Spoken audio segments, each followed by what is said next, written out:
बच्चों बच्चों last lecture में हमारी बातें अधूरी रह गई थी और कूलाम के नियम को ही हम आप बता पाए और एप्सिलॉन नॉट की वैल्यू बता पाए और किसी कारण से हमारी बात वहीं पे खत्म हो गई और कई दिनों तक नेटवर्क प्रॉब्लम की वजह से हम आपको अपना वीडियो नहीं सेंड कर पाए। आज हम उस बात को आगे बढ़ाते हैं और आज हम पढ़ेंगे कूलाम के नियम का सदिश स्वरूप। तो आइए स्टार्ट करते हैं। कूलाम के नियम का सदिश स्वरूप।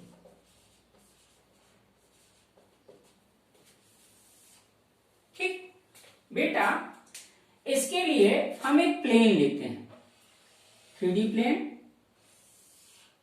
मान लिया ये एक्स एक्सिस, ये Y axis and that is a Z axis. यहां ये इसकी ओरिजिनेशन है। हमारा कोई पॉइंट है यानी दो बिंदु आवेश हैं जो यहां पे रखे गए हैं। एक है Q1, दूसरा है Q2 और ये बिंदु AB पर निर्वात में रखे गए हैं। इनके जो बीच की दूरी है वो R। क्लास 11 में एक पोजीशन वेक्टर आपने पढ़ा था, स्थित सदिश।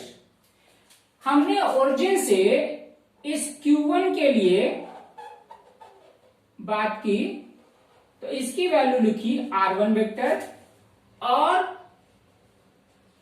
Q2 आवेश के लिए जो दूरी बताई उसका स्थित सदिश लिखा R1। अब बात आई कि इस आवेश के कारण इस पर जो फोर्स लगेगा और इस आवेश के कारण इस पर जो फोर्स लगेगा, ध्यान देना, इस आवेश के कारण इस पर जो फोर्स लगेगा उसको हम F21 वेक्टर और इस आवेश के कारण इस पर जो फोर्स लगेगा उसको हम F12 वेक्टर बोलेंगे। स्थित सदिश की डीपली नॉलेज हम आपको 11 के उसमें पढ़ा चुके हैं।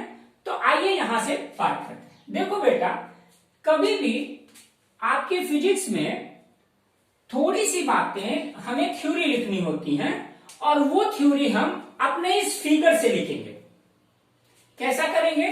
कहेंगे क्या? माना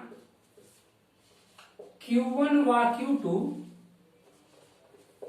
दो समान आवेश बिंदु A व B पर R दूरी पर निर्वात में रखे हैं। ध्यान दीजिएगा, मैंने मान लिया कि यहां ये बिंदु A है और यहां ये बिंदु B है। इन दोनों के बीच की दूरी R है और ये Q1 Q2 दो समान बिंदु आवेश हैं और ये यहां पर ऐसे रखे गए हैं।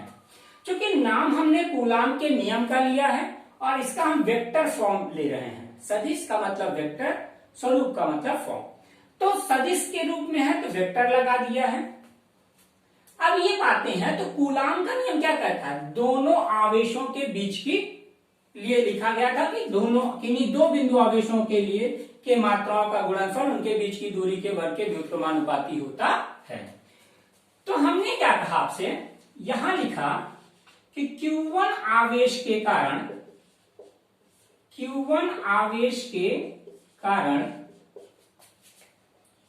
Q2 आवेश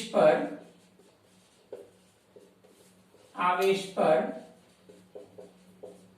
लगने वाला बल F21 vector is equal to, आपको पढ़ाया है 1/4 पाई epsilon naught Q1 Q2 upon R square and unit vector of R12। ध्यान देना, 12 का मतलब क्या हुआ? यानी इस एक बिंदु से यहां तक के बीच की दूरी।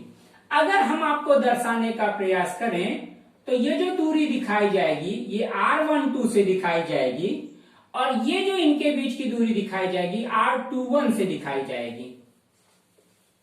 ठीक, आइए हम आपको थोड़ा सा यहां देखिए, क्योंकि इसको हम बहुत एक्सप्लेन भी कर सकते हैं, तो हम आपको जो इसकी एक्सप्लेनेशन है वो यहां थोड़ा सा समझाते हैं। कभी हमने पढ़ा था unit vector of A is equal to vector from A upon mod of A, and कभी कभी हम इसी वेक्टर ए को, इसी कैपिटल ए को थोड़ा सा मोटे टाइप में लिख देते हैं, तो मॉड ऑफ ए दिखता रहता है। ठीक, अगर मैं इस बात को यहां से लिखने का प्रयास करूं तो ये दिखेगा क्या, R12 वेक्टर अपॉन कितना, R स्क्वायर, या R लिखा जाएगा, मॉड लगेगा तो वेक्टर हट जाएगा, वैसे ही हट जाएगा। तो इस बंदे को मैं इतना लिख सकता हूं, एग्री। देन यहां आओ, तो हमारे पास आया F21 vector is equal to 1 upon 4 pi epsilon naught Q1 Q2 upon R square and R12 vector upon कितना, R। Then F21 is equal to 1 upon 4 pi epsilon naught Q1 Q2 upon R square, R cube कर दो और यहां लिख दो R12, ये equation number 1। आप इसी प्रकार लिख सकते हो, इसी प्रकार Q2 आवेश के कारण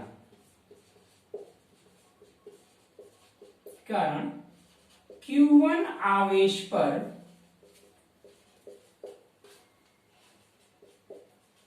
लगने वाला बल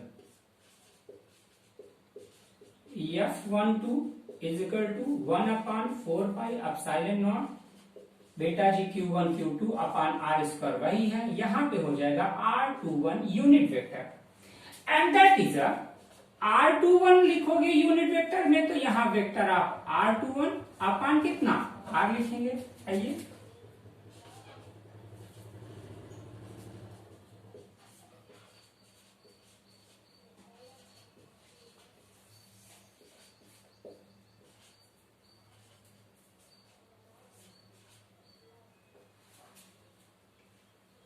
इसको हम लिखेंगे 1 upon 4 pi epsilon naught Q1 Q2 upon R cube R21, और इसको हम इक्वेशन नंबर 2 लेंगे।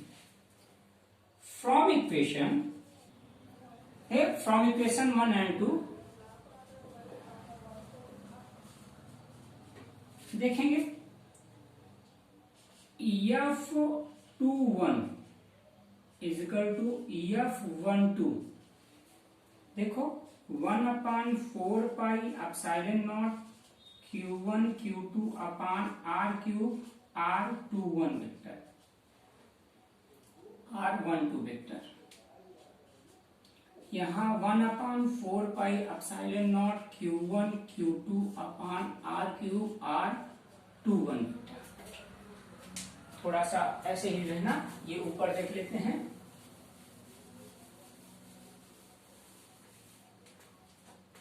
यहां से देखो, इसको मैं लिखता हूं 1 upon 4 pi epsilon naught Q1 Q2 upon R cube. यहां देखेंगे, इसको आप लिख सकते हो पोजीशन वेक्टर से R2 vector minus R1 vector is equal to 1 upon 4 pi epsilon naught Q1 Q2 upon R cube, और इसको आप लिख सकते हो vector R1 minus vector R2। बेटा अगर मैं इसमें से माइनस कॉमन ले लूं,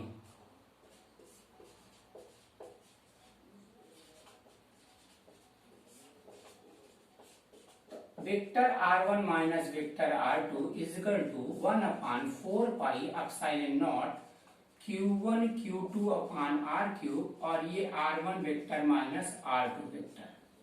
अब ये पूरी वैल्यू और ये पूरी वैल्यू आपको सेम सेम मिल गई। ये कौन था, ये F21 आपने लिखा था, ये कौन था, ये F12 लिखा था।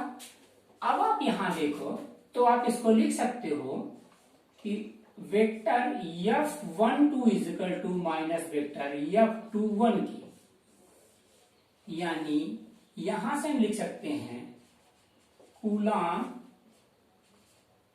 के नियम का सदिश स्वरूप न्यूटन के तृतीय नियम का पालन करता है। सो गाइस, ये आपका डेरिवेशन था। इसमें जो चीजें आपको नहीं समझ में आती हैं वो हमसे हमारे उस पे पूछ लीजिएगा। फिलहाल पहले आप इसको इतना करिए।